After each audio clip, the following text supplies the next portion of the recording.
I want you to meet someone. There's this person who's smart, curious, maybe a little addicted to their phone. They don't really think about it much, but every few minutes they just randomly pick up their phones and check for notifications. Most of the times they're not expecting a life-changing message or anything important actually. But still, there's a little rush every time this person sees a new notification on their phones. A new like, a new comment, a new ping. They don't realize it, but they're part of an experiment that's been running for decades. Wait, do you think this person sounds like you? Well, if you do, you're absolutely right. I am talking about you.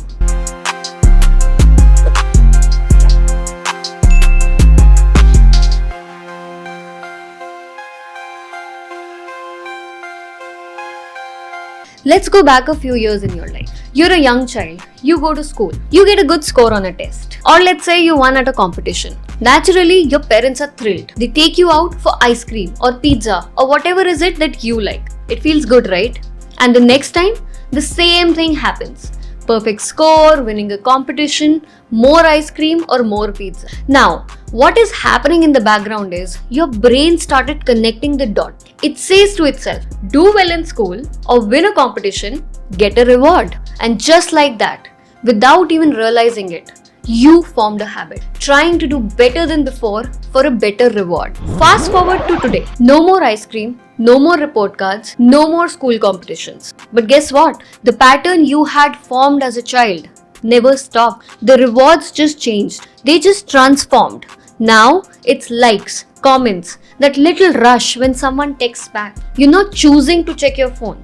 Your brain has already decided it for you. Now do something for me. Imagine you travel to a beautiful place. You click pictures, obviously. You posted some on Instagram. Now, you would obviously see who liked your pictures. But wait, you don't get likes every time you check. Only sometimes you do. And that sometimes is what keeps you coming back. In fact, if you get a like every single time, it would become predictable and maybe even boring. But because the reward is random, sometimes a flood of likes, sometimes nothing.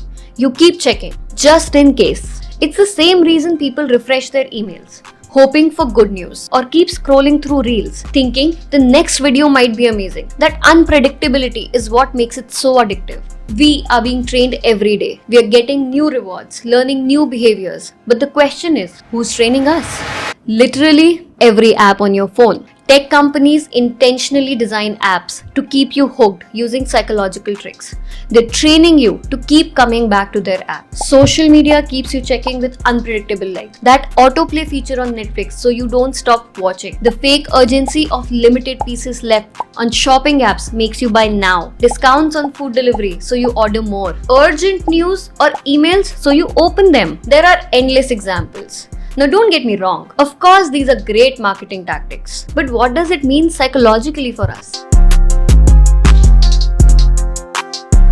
Why does this happen? What's the reason behind it? Why do we keep going back to all these apps? The reason, well my friends, is one of the most powerful forces controlling human behavior. Reinforcement. In the most simple terms, reinforcement is giving a reward or encouragement to make a behavior happen more. Reinforcement comes in two flavors, positive and negative. Positive reinforcement is when something good happens after you do something, like getting a like on your post. Negative reinforcement is when something unpleasant goes away after you do something, like buying that premium version of an app so that you're not interrupted by ads. It's essentially the same idea. Both make you repeat the behavior. Reinforcement isn't just about habits. It shapes almost everything we do. It's everywhere, from school to work to relationships, influencing how we behave without us even realizing it. Schools train us through rewards.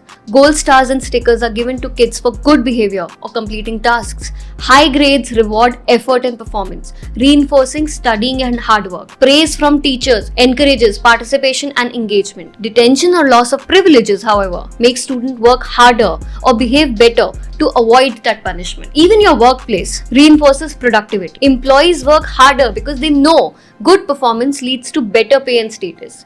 Rewarding extra effort through bonuses makes people more likely to push themselves. Even relationships build through emotional reinforcement. If your partner reacts positively when you do something nice, you are likely to do it more often. Think about it. Affection and attention from your partner reinforces behaviors that strengthens bonds, like listening, acts of kindness, or remembering special dates. Whereas silent treatment or withdrawal might change your behavior to avoid losing emotional connection. It's everywhere. It's not just apps and technology. It's how we shape behavior in schools, workplaces, relationships. It's why we strive for good grades, chase promotions, and seek validation from others. Now, reinforcement isn't just about shaping good behaviors. It's also the reason we get stuck in bad habits, addictions, and procrastination. When you put off a stressful task, you feel instant relief.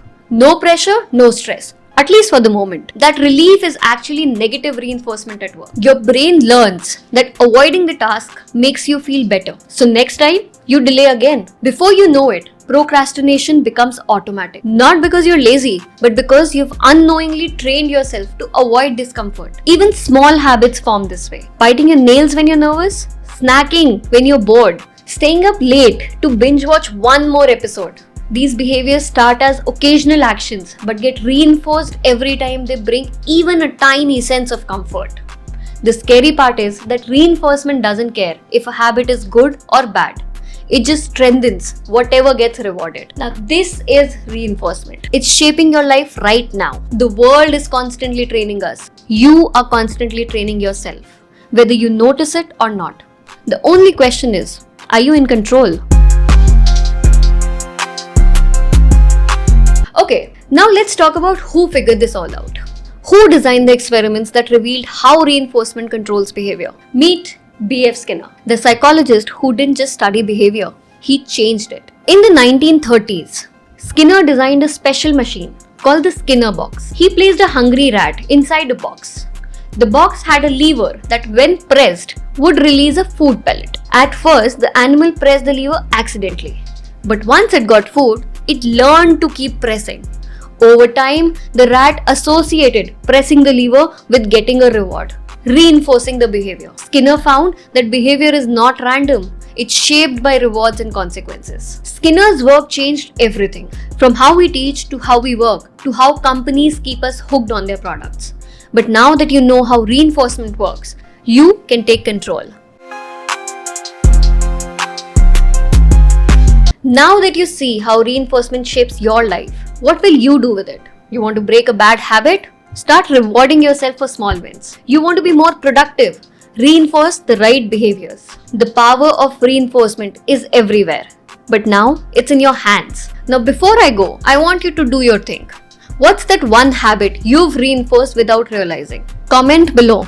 Don't forget to use the hashtag #DoYourThing. And don't forget to hit that like button. It's positive reinforcement after all. Do let me know if you want me to speak about any such everyday psychology topics.